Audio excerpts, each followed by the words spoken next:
Bonjour Candice, je suis ravi de te recevoir dans ce podcast aujourd'hui. Est-ce que tu peux te présenter brièvement, s'il te plaît? Alors, brièvement, c'est jamais facile. D'abord, bonjour Jean-Benoît et merci de me recevoir aujourd'hui. Donc, je suis Candice Brenet.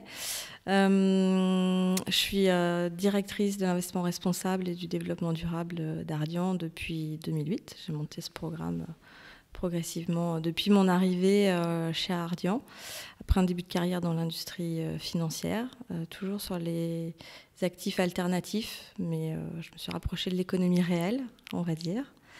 Voilà, j'ai 2 enfants, je sais pas ce que tu veux savoir d'autre, un chat. En quoi ça consiste exactement d'être directrice de l'investissement durable chez Ardian? Ça consiste en beaucoup de choses. Ça consiste... ça dépend comment on aborde le sujet. Si on parle du quotidien ou si on regarde en chronologique, parce qu'aujourd'hui, notre métier, il a beaucoup changé. Peut-être les deux, commencer Ouais. par le chronologique et puis Ouais, ensuite dire vraiment ouais. ce que tu fais. Les premières années, comme on a démarré très tôt dans notre industrie, à une époque où le développement durable, l'ESG, ça semblait un peu incongru et ça faisait ricaner pas mal de monde.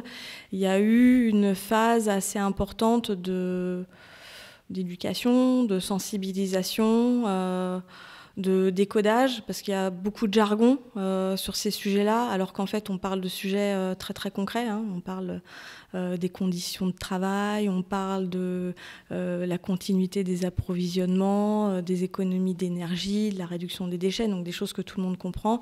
Et puis après on l'enrobe dans un jargon où là on perd tout le monde. Donc il y a eu cette phase-là, et cette phase, je dirais, de buy-in où il a fallu convaincre les gens qu'on allait travailler un petit peu différemment avec les équipes d'investissement, avec les dirigeants des entreprises. Alors moi j'ai eu la chance, faut reconnaître, d'avoir un soutien important de Dominique Séné, qui est notre fondatrice, de Philippe Politi, qui gère le buy-out, dont l'équipe a été un laboratoire, de MD dans l'équipe fonds de fonds. Donc ça a été des soutiens, faut pas le cacher, qui ont été assez décisifs pour que ça avance assez vite chez Ardian. Mais malgré tout, on parle de changer les habitudes, hein, de changer la manière dont on regarde un deal, d'amener de nouveaux sujets à l'agenda des dirigeants, alors que dans les plans de croissance, il y a déjà 1000 choses à faire. Donc ça prend du temps, c'est ce que j'ai appris, la patience, moi qui ne suis pas du tout patiente. Et puis là, on est rentré maintenant dans une phase où ces enjeux-là de conviction, d'éducation, ils demeurent parce que les sujets se sont étendus, ils ont gagné en technicité, donc il y a toujours à expliquer, et puis il y a des nouvelles régulations qui arrivent, de nouveaux référentiels qui arrivent, mais sur la conviction qu'il faut faire, il faut vraiment accélérer, c'est plus tellement le sujet. Aujourd'hui, c'est comment on le fait. Et ça prend des formes différentes. Il y a le travail de transformation dans les entreprises dont on est actionnaire, l'engagement avec tous les fonds chez lesquels on investit, puisque nous, une part importante de nos encours sous gestion, il est investi dans des fonds tiers. Et puis il y a le travail avec nos équipes d'investissement. On a posé l'ESG dans le cycle d'investissement depuis longtemps, ça fait l'objet d'une politique publique, blablabla, on a formalisé. Mais après, c'est concrètement dans le quotidien, les gens se disent « Ok, qu'est-ce que je dois regarder ?» Typiquement, sur la matérialité climat, on a construit des outils pour aider les deal teams très tôt à identifier est-ce qu'il faut creuser ce sujet-là en pré-acquisition, ou est-ce que la matérialité est pas significative. Et alors, excuse-moi de te couper, hein, mais justement, vous gérez 140 milliards, vous êtes Ouais. une des plus grosses sociétés de gestion. Ouais. C'est En quoi non-coté. justement côté, ouais, dans le non-coté. Dans le non-coté, ouais. Justement, quels sont les sujets d'Ardian? Quels sont les impacts que vous avez sur le Ouais. l'ESG? Quels sont les sujets que tu regardes toi le plus précisément? Ouais. Alors là aussi, il y a plusieurs manières d'y répondre. Enfin, nous, notre approche, dès le départ, a été de se dire il faut se concentrer sur ce qu'on appelle les sujets matériels, c'est-à-dire là où on a de l'impact, là où on a de l'empreinte. Là où on a une empreinte importante sur la société et l'environnement, et là où on a une contribution potentielle, négative ou positive. Voilà. Ce qui fait qu'on a un programme d'engagement qui est d'une ampleur très importante, où on travaille avec les sociétés de manière individuelle. Au-delà de ça, il y a des thématiques qui nous sont particulièrement chères. Nous, on a démarré sur le partage de la valeur, dans la continuité de la prise de position qu'avait eu Dominique dès 2007, partant du principe que l'ensemble des salariés d'une entreprise qu'on accompagne comme actionnaire, ils participent à la réussite du projet de croissance, et que c'est juste. Et c'est aussi construire des relations dans la durée que de leur redistribuer une partie de la plus-value. Et en fait, ça a été le point de départ, en fait, je dirais, philosophique, le socle sur lequel on a construit notre programme Sustainability. Il y a d'autres sujets qui ont émergé comme étant des priorités très importantes. Sans surprise, la transition climatique. On n'est pas nous-mêmes une entreprise industrielle, mais on investit dans beaucoup d'entreprises, dans des actifs en infrastructure qui ont un impact carbone, et pas que carbone, parce que le climat, l'environnement, c'est pas que le carbone. Donc, transition climatique, c'est un très gros sujet pour nous, sur lequel on essaye de travailler dans nos opérations et dans nos investissements. La diversité et l'égalité des chances aussi, sans grande surprise. Là-dessus, on a quand même un prisme, je pense, qui nous est propre, c'est-à-dire que on n'est pas dans une vision statistique de la diversité. Le sujet, c'est pas d'avoir un quota. Le sujet, c'est que chacun puisse exprimer son potentiel et sa chance de réussir. Donc pour moi, et je pense que je le partage avec beaucoup de personnes chez Ardian, c'est un sujet d'opportunité, d'égalité des chances, et c'est en lien aussi d'ailleurs avec le focus de notre fondation, qui est sur la mobilité sociale. Alors c'est intéressant ce que tu dis sur le partage de la valeur, et j'aimerais bien revenir dessus. J'ai l'impression que le partage de la valeur, c'est quelque chose qui est assez développé dans le non-côté. En tout cas, c'est quelque chose sur lequel les équipes de gestion regardent. Donc, si je comprends bien, le partage de la valeur, c'est permettre aux salariés de devenir actionnaires de la boîte ou d'avoir des bonus en fonction des résultats. Oui, ça peut prendre différentes formes, effectivement. Voilà. Mais quand on regarde un petit peu la réglementation aujourd'hui, ou la durabilité, j'ai l'impression qu'il n'y a rien sur vraiment cet esprit de partage de la valeur. En tout cas, ce n'est pas du tout dans les headlines de l'Union européenne. Écoute, aujourd'hui, les réglementations qui ont émergé, elles sont très focalisées sur la transition climat, ça c'est clair. Les éléments de taxonomie qui sont disponibles aujourd'hui sont uniquement sur le climat. On attend la taxonomie sociale. J'ai pas de vision sur la doctrine de l'Union européenne sur ce sujet-là. Outre-Atlantique, on a vu la préoccupation émerger. Il y a eu quelques initiatives de grands patrons sur le partage de la valeur. En Europe, je n'ai pas de vision claire là-dessus. Donc pour toi, c'est encore une thématique importante dans le social, le partage de la valeur. Parce que je suis complètement d'accord que c'est un thème qui a été beaucoup développé ces dernières années. Mais j'ai l'impression que là, l'Union européenne nous recadre un petit peu dans ce que l'ESG ou la durabilité doit vraiment regarder.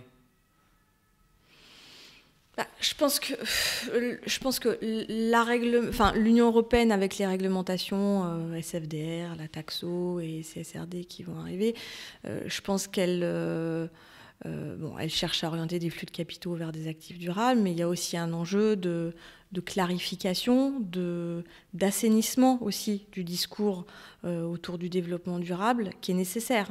Donc, il propose des cadres, mais il n'y a pas de système parfait. Et puis, moi, je vois la réglementation comme un outil qui va donner un socle commun de lecture sur ces grands sujets. Après, pour moi, la réglementation, c'est le plus petit dénominateur commun. C'est vrai que moi, ça va faire 15 ans que je travaille sur les thématiques ESG dans nos côtés. On a quand même changé de paradigme. On a démarré à une époque où on n'avait aucune contrainte. Nous, quand on a démarré en 2008, pas de réglementation. Il n'y avait pas de question des clients. Moi, j'ai commencé à loguer les demandes des clients parce que j'aime bien suivre ce qui se passe et voir s'il y a des mouvements. En 2012, j'avais 10 demandes. En 2008, que dalle. Donc, ce qu'on l'a fait de manière très libre, de manière volontaire. Aujourd'hui, on est dans un environnement qui est très différent. Mais pour autant, est-ce que notre démarche, elle doit se résumer à ce qu'impose aujourd'hui la réglementation? Non. Enfin, ma réponse, clairement, c'est non. Mon ambition, elle ne se résume pas à appliquer la réglementation. Donc voilà. Je voudrais revenir justement sur les demandes des clients. Ouais.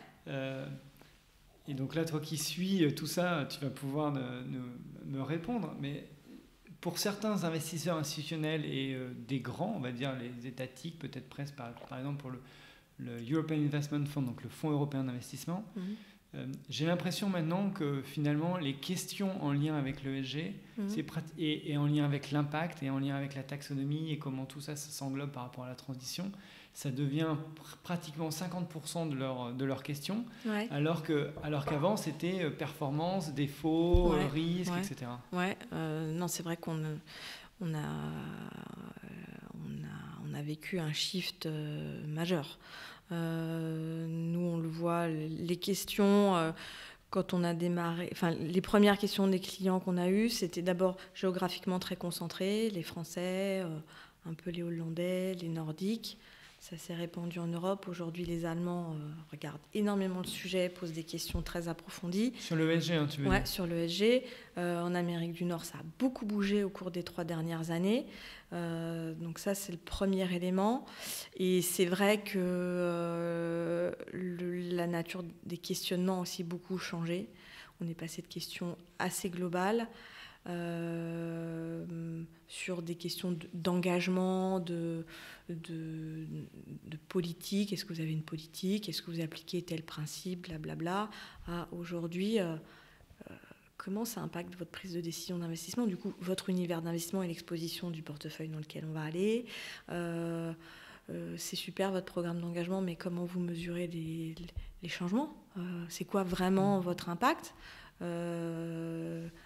Et nous, c'est une des raisons, mais pas la seule, parce que nous, on a besoin d'outils de pilotage pour lesquels on a développé une méthode de mesure de notre contribution sociale et environnementale, en utilisant les cadres de l'impact investing. Donc il y a vraiment un niveau de questionnement, un volume qui a augmenté, une granularité de questions qui est beaucoup augmentée, et une pertinence aussi des questions qui s'est affirmée. C'est-à-dire que je trouve que les questions sont beaucoup plus intéressantes aujourd'hui et que pas tous les investisseurs, c'est encore le niveau de compréhension et d'intérêt sur les sujets, il reste disparate. Mais il y a vraiment un lien qui se fait aujourd'hui, une imbrication de l'ESG comme un levier de création de protection de valeur.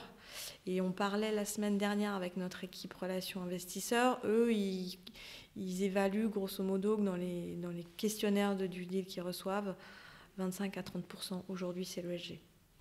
Ah oui, donc c'est là, énorme. Voilà, c'est énorme. Et je ne sais pas si tu vas me répondre, mais c'est quoi les questions les plus difficiles à répondre, ou là où vous avez le plus de problèmes, ou les thématiques qui vous posent problème aujourd'hui, s'il y en a? Récemment, il y en a eu sur la réglementation parce que beaucoup d'investisseurs institutionnels sont en questionnement, ils cherchent à comprendre. Oui, voilà, c'était aussi une de mes questions, c'est leur question, c'est de la formation en fait, ils viennent donc, vous voir. On fait aussi ça.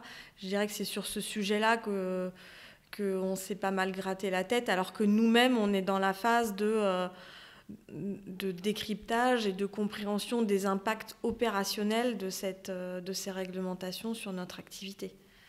Sachant que nous, on avait déjà mis beaucoup de choses en place dans le suivi des lignes, dans nos process de sélection des deals, dans les reporting, et qu'on ne va pas tout mettre à la poubelle. Si on l'a fait, c'est que ça faisait du sens pour nous. Donc c'est comment on fait cohabiter tout ça de manière efficace, intelligible. Donc ça, c'est un sujet un peu complexe qui depuis 18 mois, nous occupe beaucoup de nos clients. Ouais, donc si je comprends bien, l'idée c'est de se dire que tu avais des process que vous avez mis en place depuis plus de 10 ans. Ouais. Maintenant, il y a une réglementation qui tombe. Ouais. Comment tu adaptes ces process en rajoutant les... Où est-ce qu'il y a des gaps où est-ce que on merge avec la réglementation, qu'est-ce qu'on maintient à côté de ce qu'on fait pour des raisons purement réglementaires. Il y a beaucoup d'aspects de tuyauterie aussi, hein. Avec les RTS qui sont sortis, MIFID qui arrive et le questionnaire AET, on rentre vraiment dans des sujets de où est-ce qu'on met le tuyau pour que la data qu'on a déjà, elle arrive chez l'investisseur d'une manière efficace. Parce que notre métier de base, et ce qui motive, je pense, mon équipe et moi, c'est de faire bouger les lignes, c'est pas de faire des reporting. Même si c'est très important et que c'est tout à fait légitime que le régulateur et que les investisseurs ils se posent des questions, on leur doit des comptes. Et justement, aujourd'hui, tu en fais beaucoup de reporting, ou ton équipe en fait beaucoup, ou passe beaucoup de temps à les faire? On est là dans une phase encore de... On n'a pas fini de digérer les réglementations. De toute façon, elles sont même pas les textes sont même pas finis. L'encre n'est pas sèche et la taxe sociale, elle n'est pas sortie. Donc aujourd'hui, ça nous prend plus de temps qu'en rythme de croisière, quoi. Alors justement, la réglementation, aujourd'hui, elle est sur la data, hein, c'est vraiment sur le disclosure, publier des informations. Et j'ai l'impression, certaines fois, quand je vais voir certaines sociétés de gestion, qu'ils se focalisent justement sur la data et pas vraiment sur l'analyse de la data. C'est-à-dire qu'ils récoltent de la data et ils nous montrent, oui, regarde, j'ai les PAI, j'ai l'eau, j'ai les gaz à effet de serre. Et ensuite, on dit, bon, d'accord, c'est bien, mais alors, qu'est-ce que ça donne par rapport à d'autres? Est-ce que c'est super? Et alors là, il y a écran de fumée. Oui, là, on dit, bon, j'ai les informations. Mais qu'est-ce que tu penses justement de ça? Est-ce que la réglementation c'est tellement concentré sur l'information à avoir que finalement on en oublie l'analyse de cette information? Je pense que cette obsession de la data, elle avait démarré avant la réglementation. Et puis d'ailleurs, il y a plein de gens qui ont un intérêt à ça, qui développent des business models sur la collecte, l'analyse de data. Donc ça pousse aussi à cette effervescence. Je pense qu'il va falloir un petit peu de temps pour que ça décante, mais que la réglementation, elle va plutôt assainir les choses, faciliter les choses sur les questions de la donnée, améliorer la qualité de la donnée. Maintenant, je pense que c'est pas les datas qui vont faire changer les comportements. La data, c'est un signal, c'est une information. Donc l'information, il faut l'analyser et puis ensuite, c'est un outil d'aide à la décision. Et puis ensuite, il y a la mise en action. Donc c'est nécessaire, mais non suffisant. Et on en parlait ce midi avec l'équipe et avec notre ESG Data Specialist qui a rejoint l'équipe. Moi, mon approche de notre métier, c'est on est people-driven, data-enabled. On n'est pas... Beaucoup de gens se disent on est data-driven. Ça ne veut rien dire.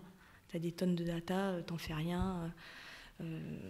Bon, voilà, c'est pas notre approche. Donc quand on demande des data, des données au fonds dans lesquels on est investi ou dans les participations dans lesquelles on est investi, notre engagement, c'est que c'est des données dont on va faire quelque chose. On les analyse, on leur restitue pour que nous, on en fasse quelque chose et qu'ils en fassent quelque chose. Plus près. Oui, voilà. Et justement, est-ce que vous, sur ces data, je suppose que vous en demandez aussi beaucoup ou vous limitez? Parce qu'il y a certaines sociétés qui demandent 130 points de data dans leur participation et finalement ces informations, ils les remontent à leurs propres investisseurs. Mais encore une fois, il n'y a pas d'analyse. Est-ce que vous limitez justement en se disant ça ne sert à rien de demander 130 data points, autant plutôt on essaye de se limiter. Et on essaye aussi de capitaliser sur les référentiels existants pour ne pas éviter de demander des choses différentes à nos participations ou à nos gérants que ce que d'autres parties prenantes peuvent leur demander. Maintenant, la vérité, c'est que quand tu accompagnes une société où tu es actionnaire majoritaire et que tu veux faire bouger les lignes sur des sujets où l'entreprise a une empreinte et un potentiel de contribution, eh ben, ce n'est pas en 3 KPIs que tu vas cerner des sujets. Donc assez vite, tu as pas mal de données. Parce que le E, le S, le G, ça couvre quand même beaucoup de thématiques. Sur le E, je l'évoquais rapidement au début de la discussion, c'est des sujets d'énergie, de consommation de matières premières, c'est les déchets que tu produis, c'est comment tu structures et que tu suis ta supply chain. Sur le S, attraction, rétention des talents, diversité, égalité des chances, c'est les conditions de travail, la santé, la sécurité au travail. Enfin, il y a plein de sujets. Et en plus, il y a des nouveaux sujets qui émergent. Et sur la gouvernance, c'est pareil. Donc, je pense qu'on doit toujours faire un effort de sobriété et d'aller chercher des données. C'est le mot à la mode, mais je pense qu'il est quand même très juste.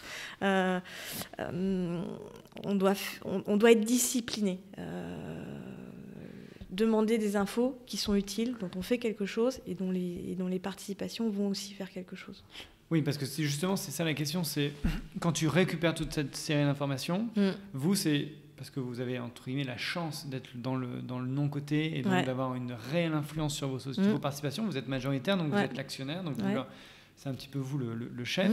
On fait du minot aussi, mais il y a pas mal de situations où on a effectivement des leviers importants. Et donc du coup, vous récoltez ces informations pour que ensuite les directeurs de participation puissent aider vos participations, ou alors c'est aussi dans une espèce de récolte de je remonte l'information. En fait, il y a 2 choses. Quand on rentre au capital, en post-acquisition, on fait un diagnostic ESG de la participation pour identifier justement où en est l'entreprise, quelle est la culture de l'entreprise, l'ambition des dirigeants, quels sont les sujets prioritaires sur lesquels l'entreprise doit se focaliser. Parce qu'elle a encore une fois une empreinte, un impact potentiel. À partir de là, on construit avec eux une feuille de route avec des objectifs qualitatifs et quantitatifs. Donc on revient à la data, aux KPIs. Cette feuille de route, elle est importante, cette feuille de route. Enfin, c'est juste, tu vas améliorer ces 3 points, ou c'est quelque chose de vraiment conséquent? On essaye de se limiter à 2 à 5 grandes thématiques, mais qui se décomposent en plan d'action. Donc c'est assez consistant, avec des objectifs qui peuvent être à 6 mois, 1 an, et d'autres qui vont être sur la période de la détention ou sur le moyen terme. Et cette feuille de route, on s'aligne avec les dirigeants et avec les directeurs de participation dessus. Donc il y a vraiment une sorte de pacte. Et c'est formalisé dans un rapport qu'on remet à la participation et à l'équipe d'investissement. Et puis ensuite, l'équipe ESG, on organise une revue annuelle pour voir comment ça a avancé, les difficultés, les nouveautés qu'il faut intégrer. Donc c'est un travail assez important qui est documenté, qui est discuté. Moi, j'insiste là-dessus. Je pense que ce qui a bien marché dans notre approche dès 2009, c'est qu'on est allé au contact des entreprises sur le sujet. On leur a parlé et on continue de leur parler de notre ambition, pourquoi c'est important pour nous, pourquoi on pense que c'est important pour eux. Mais on les écoute aussi. Il y a plein de dirigeants qui ont déjà fait des choses, qui ont des idées sur ces sujets. Donc on est dans une logique de co-construction. À la fin, c'est eux qui gèrent les entreprises. Donc, on ne pourra pas faire à leur place. Il faut avoir cette humilité-là.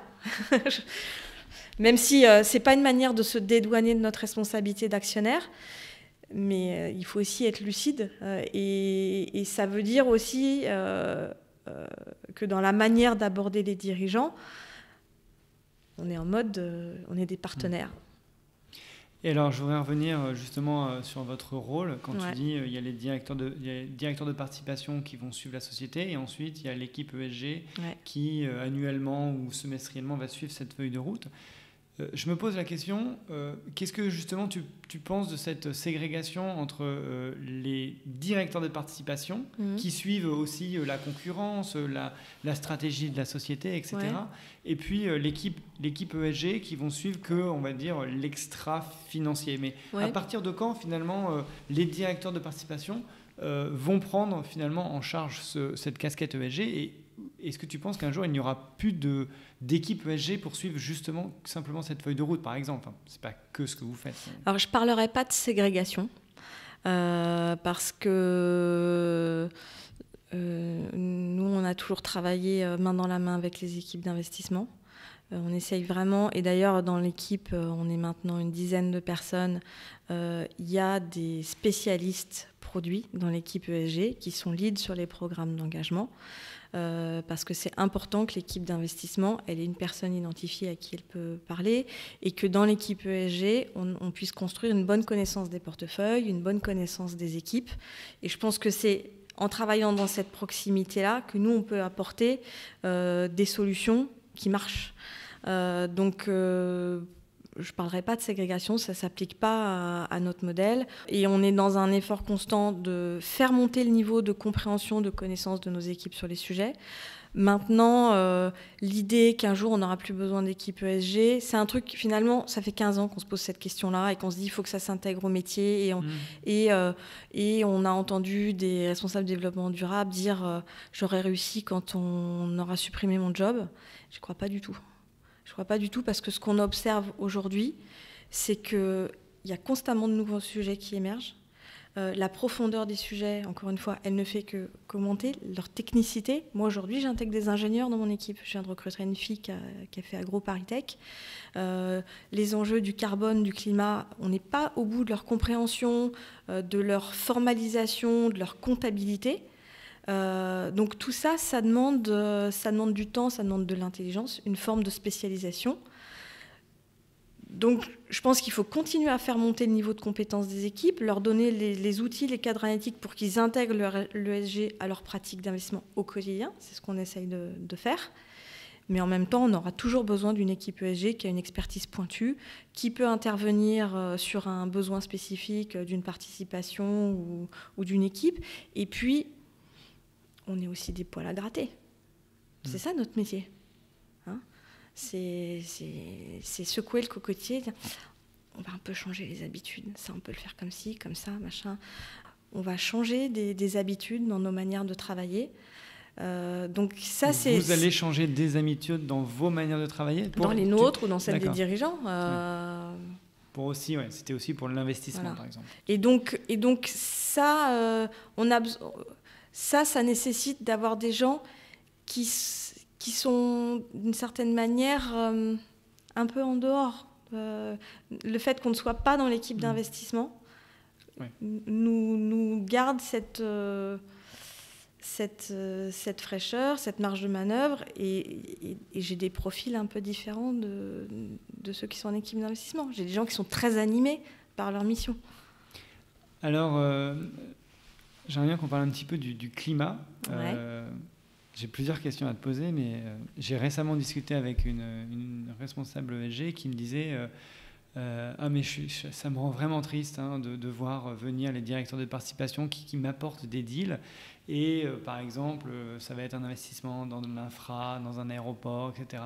Et ils me disent comment je peux réussir à aligner cet aéroport à l'accord de Paris ou cette autoroute, etc. Et à chaque fois, je leur dis mais aujourd'hui, il n'y a pas de solution pour aligner un aéroport à l'accord de Paris. J'ai l'impression de leur dire que leur bébé est moche, entre guillemets, quand ils arrivent avec un deal. Est-ce que toi, c'est des choses qui t'arrivent ou est-ce qu'il y a des moments où vous dites non, en fait, ces deals-là, on ne peut plus les faire par rapport à notre engagement climatique, etc.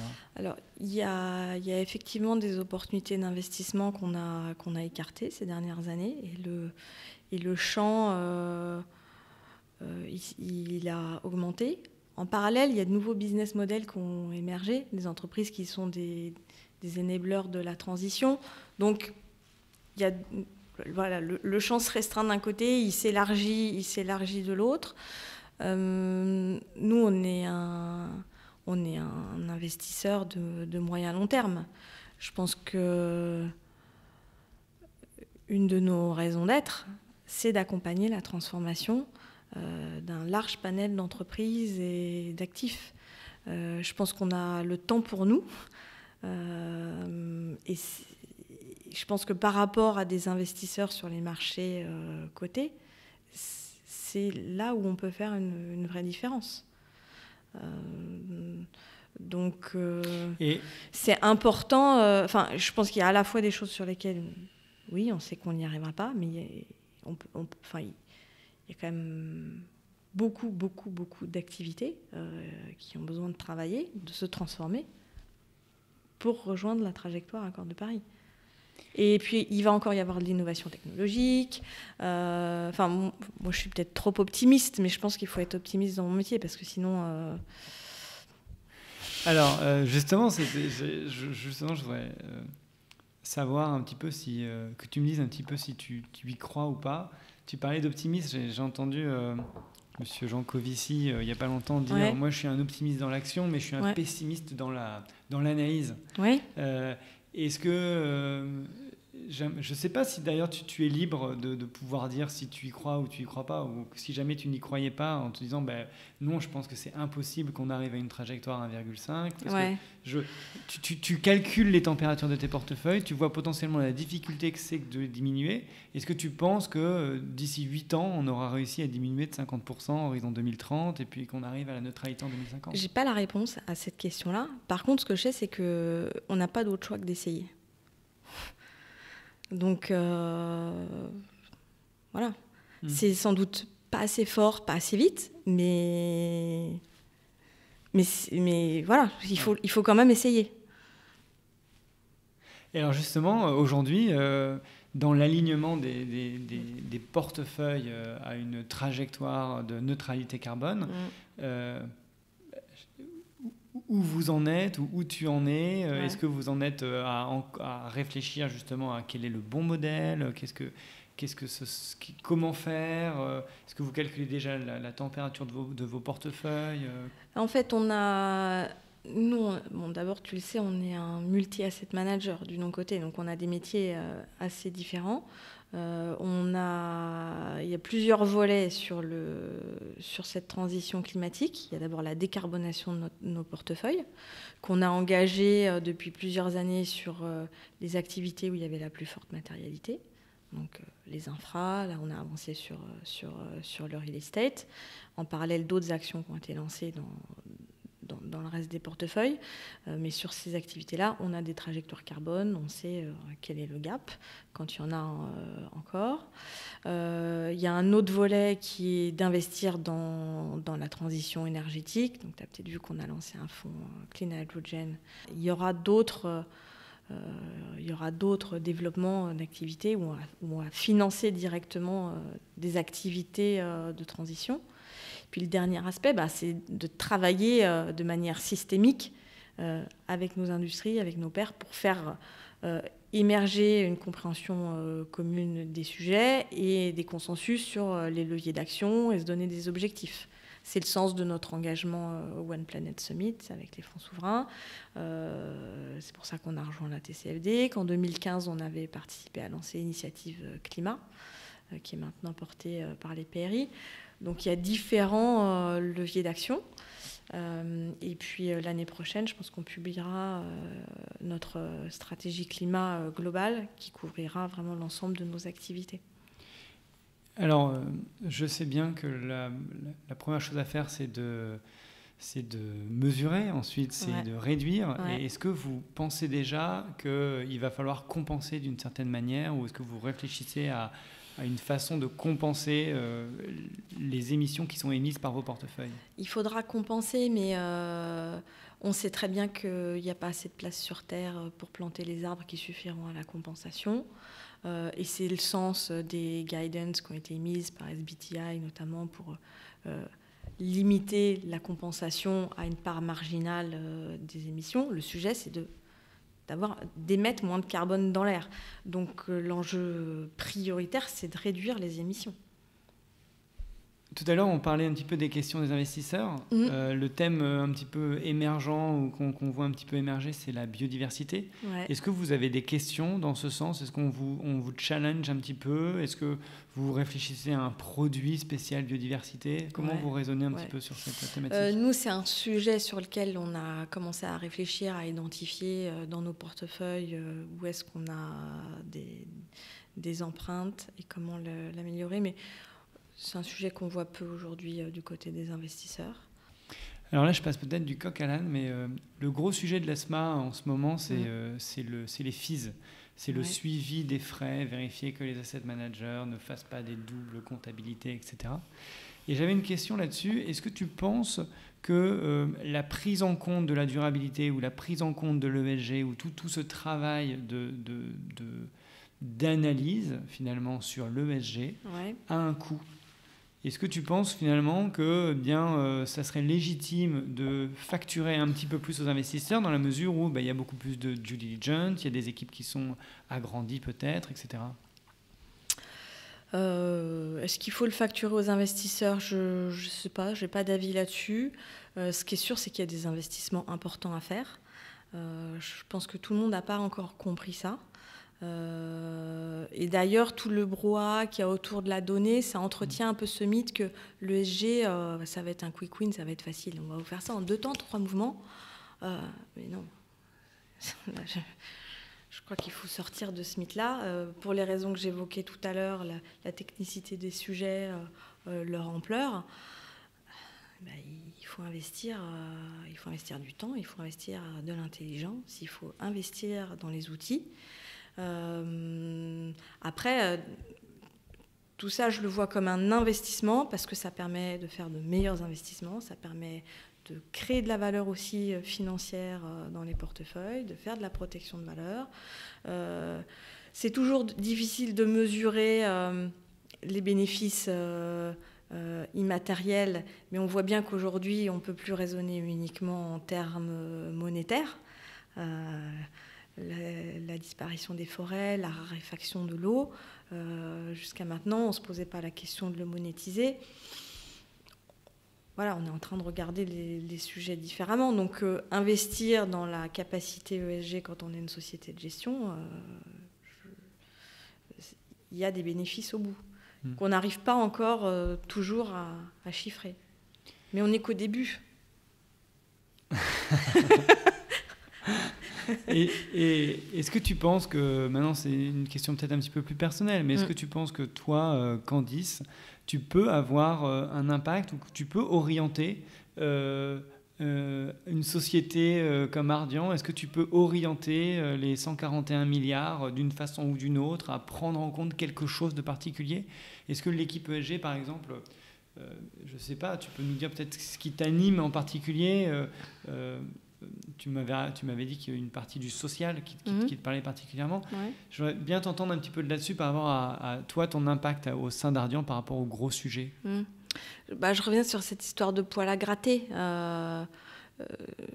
Oui, très à mon échelle, je pense qu'effectivement, j'ai un rôle dans le pivotement de ces métiers. Je pense qu'on a déjà bougé. J'ai eu la chance d'être dans une boîte où il y a un terreau favorable, mais culturellement, et une sensibilité notamment à ces sujets sociaux, mais malgré tout, ça n'a pas toujours été complètement simple. Je disais, j'ai appris la patience. Mais oui, ça a beaucoup bougé, déjà. Encore une fois, ce n'est pas assez, mais je vois bien la manière dont les équipes abordent les opportunités d'investissement aujourd'hui, comparé à ce que c'était il y a 5 ans, ça n'a rien à voir. Ça n'a rien à voir. Et il y a des deals, ils les regardent plus naturellement, on ne le sait même pas. Ouais. Donc, ils viennent même pas te voir pour leur dire que leur bébé... Voilà, ça arrive, tu vois. Donc encore une fois, par rapport à l'urgence des enjeux qu'on a, à leur magnitude, c'est pas assez. Mais moi, c'est ce que je peux faire ici. Et si un grand fonds comme Ardian qui gère 140 milliards et qui compte bientôt 1 millier de collaborateurs peut bouger, ça veut dire aussi qu'il y a plein d'autres gens qui peuvent bouger. Donc on a aussi aujourd'hui on a une exposition, une visibilité qui nous engage aussi. On a un rôle, encore une fois très modestement, mais d'exemple. On envoie un signal quand nous on bouge. Et alors toi, qu'est-ce qui t'anime aujourd'hui, j'ai quand même l'impression que l'Union européenne nous donne vraiment, ou même l'ONU nous donne les guidelines, c'est le climat, c'est les déchets, c'est l'eau, c'est l'économie circulaire, etc. Le social, pour l'instant, ça arrivera après. Toi, tu m'avais parlé de l'intergénérationnel. Il y a plein de sujets qui me préoccupent. On a la transition climatique à titre personnel, mais comme beaucoup de gens, je suis inquiète pour l'avenir de mes enfants. La disparition des forêts, ça m'arrache le cœur. Et ça, on le voit dans notre environnement quasiment quotidien. Aujourd'hui, avec les événements climatiques, on peut plus ignorer le sujet. Et sur le social, il y a plein de sujets qui me touchent. Je pense que le sujet de la mobilité sociale, de l'égalité des chances, c'est un sujet majeur dans notre société, dans beaucoup de sociétés occidentales. Pourquoi ? Tu peux juste développer un petit peu par rapport à qu'est-ce que tu as en tête ? Parce que je pense que après la Seconde Guerre mondiale, il y a eu une période de progrès économique et social extraordinaire qui a duré plus de 30 ans, qu'on est entré dans une phase complètement différente, où aujourd'hui, mon analyse très, très, très simple, ce qu'elle vaut, c'est que beaucoup de gens n'ont plus l'espoir que la condition de leurs enfants va être meilleure que la leur. Et de facto, il y a quand même beaucoup de jeunes qui sont contraints de vivre chez leurs parents parce qu'ils peuvent pas se payer un logement, qui sont dans des situations de précarité. On a beaucoup parlé avec le Covid de la précarité des étudiants. On a vu des mouvements que moi je considère comme étant des mouvements de désespérance. Le mouvement des Gilets jaunes, c'est l'expression, pour moi, d'une désespérance inquiétante. Le Brexit, d'autres mouvements populistes, pour moi, ils signent le fait que les gens n'ont plus l'espoir de progresser, que leurs enfants progressent. Je me résous pas à me dire c'est comme ça et laissons tomber, on a changé d'époque. Donc ça, c'est un sujet qui me touche et sur lequel j'essaye de travailler à mon échelle. L'intergénérationnel, je ne saurais pas te dire pourquoi, mais en fait, je trouve qu'on observe je ne sais pas si c'est des incohérences, mais il y a plein de gens aujourd'hui, à 50 ans, qui se retrouvent sur le carreau parce qu'ils sont trop chers dans les entreprises. À côté de ça, avec l'allongement de la vie, le système de retraite est mort. Enfin, il est au bord de l'asphyxie. On ne va pas pouvoir payer les gens en retraite 40, 50 ans. Des gens qui ont acquis des compétences, du savoir, alors qu'il y a un besoin de formation, de transmission dans les entreprises et dans la société d'une manière générale qui est extrêmement important. Je n'ai pas la solution.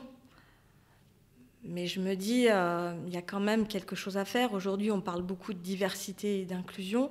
On parle très peu de la diversité générationnelle. Ouais. Moi, je trouve qu'on devrait aussi regarder cet aspect-là. Après, on ne peut pas tout faire en même temps. Mais voilà, tu vois, il y a encore plein de choses à défricher. Je me pose une question. Est-ce qu'on a besoin d'être engagé quand on est responsable ESG d'une institution financière ? Engagé justement. Est-ce qu'on a besoin de nous-mêmes, au niveau personnel, se dire qu'effectivement, il y a un problème au niveau climatique, il y a un problème au niveau des forêts, il y a un problème au niveau social, un petit peu comme je te sens un petit peu engagé, par exemple. Moi, je ne peux pas parler pour les autres. Je pense que le fait que ces sujets me touchent personnellement, sans doute que je transmets aussi certaines convictions. Donc je sais pas si on peut faire ce métier de manière mécanique. C'est-à-dire ? sans... Ah oui, d'accord. Juste appliquer les règles, par exemple. Ouais, sans être engagé ou sans y croire. Je reviens à ta question du début. Est-ce que tu as un conseil? Parce que, tu vois, c'est quand même un métier qui est passionnant. Moi, j'adore le développement. Donc là, on défriche. On va emmerder tout le monde à droite, à gauche. On va changer ça, on va changer ci, gna, gna, gna. Mais on travaille quand même sur des sujets lourds, quoi. Tu vois, ça peut être un peu déprimant aussi. Ouais. Tu es obligé d'ouvrir les yeux sur le monde. Des fois, tu as envie de les refermer. Et alors, est-ce que tu aurais un conseil à donner pour, on va dire, les plus jeunes générations, les 20-30 ans qui arrivent qui sont dans le marché financier et qui ont envie de justement faire changer les choses? Est-ce que tu as des conseils à leur donner je sais pas, ça peut être de carrière, de lecture, de réflexion C'est difficile, ça, comme question. Par rapport aux jeunes que tu vois chez Ardian, par exemple, ou même par rapport pour les aider un petit peu à... Parce que je pose cette question parce qu'aujourd'hui, il y a de plus en plus de jeunes qui arrivent dans les industries financières, ils lisent par exemple les rapports ESG ou le rapport RSE de la boîte, ils se disent waouh, c'est génial, cette boîte-là elle est en train de changer le monde. Ouais. Ils arrivent et en fait ils se rendent compte que concrètement c'est pas aussi facile que ce que le rapport pouvait le montrer. Et donc il y a, on va dire, changer le monde, c'est hyper dur. Oui, mais c'est ce que veulent faire les jeunes. Mais après, oui, mais ils ont raison. Il y a quelques années, j'avais eu en stage une jeune femme qui a bossé avec moi sur l'impact. On réfléchissait à lancer une poche d'impact investing. Et je dis pourquoi. Et elle me raconte son parcours. Et la fille était quand même un petit peu décalée par rapport à notre univers, qui est bien. Ouais. Et je dis pourquoi vous avez envie de venir chez nous? Elle me dit parce que faut tout changer, il faut tout casser. Je lui dis ouais, c'est bien. Ok, donc elle est venue en stage. Faut pas tout casser tout de suite. Non, mais je pense qu'il faut avoir envie de secouer les choses, vraiment. Mais il faut être... Je ne sais pas s'il faut être conscient que ça va être difficile. En tout cas, il faut être prêt à s'accrocher. Parce que le changement, c'est toujours difficile, c'est toujours long. Moi, je ne crois pas au grand soir. Je crois que les choses, elles bougent de manière... Bien sûr, il y a des innovations de rupture, mais il y a aussi beaucoup de changements qui se font de manière incrémentale. Donc il faut de la ténacité, il faut de la détermination. Et de la patience. Et de la patience. Mais c'est peut-être plus de la détermination que de la patience, parce qu'en même temps, la patience, ça peut s'entendre de différentes manières, et la passivité, c'est pas du tout la bonne recette. Ça, j'y crois pas du tout, donc c'est peut-être la détermination. Et après, des conseils de lecture, c'est marrant. On parle beaucoup de sobriété aujourd'hui. Je ne sais pas si c'est une bonne lecture à conseiller, mais il y avait un livre qui m'avait énormément marqué quand j'étais étudiante à Sciences Po.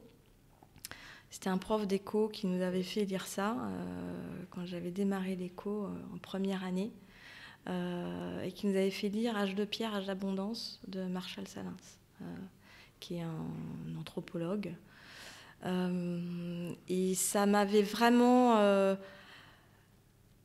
moi qui ai grandi dans une société d'abondance, dans un modèle économique d'accumulation, ça m'avait vraiment interpellée, ça m'avait ouvert les chakras sur le fait que ça peut paraître idiot aujourd'hui, à l'heure où on parle de sobriété, etc., et où on interroge les modèles de croissance.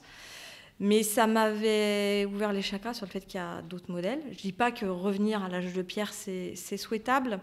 Voilà, donc je trouve que c'est bien de revisiter ce qu'on veut pour notre futur.